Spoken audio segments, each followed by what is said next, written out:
আমড়া মাখা। আজ আমি করে দেখাবো টক ঝাল মিষ্টি আমড়া মাখা। এটা বিলুতি আমড়া।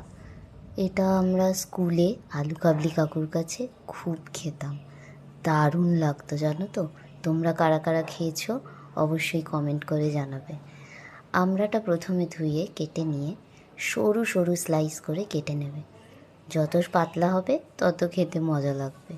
আটিটা ফেলা যাবে না কিন্তু, আটিটাও খেতে দারুণ স্বাদ। এরপর নুন, একটু লঙ্কা গুঁড়ো আর কাঁচা লঙ্কা দিয়ে বেশ করে আমড়াটাকে মাখিয়ে নেবে। মাখিয়ে জানি লোভ সামলানো যায় না, কিন্তু তাও মাখিয়ে যদি কিছুক্ষণ রেখে দেওয়া যায় তাহলে নুনটা আর মশলাটা বেশ ভালো করে আমড়ার মধ্যে ঢোকে, তাহলে খেতে আরও বেশি ভালো লাগে। কিন্তু মাখিয়ে লোভ না সামলাতে পারলে এক দু টুকরো খেয়েই নেবে। দিয়ে কিছুক্ষণ মাখিয়ে রেখে তারপর আয়েশ করে জমিয়ে খাবে। স্কুলে আলু কাবলি কাকুর কথা মনে পড়ে যাবে।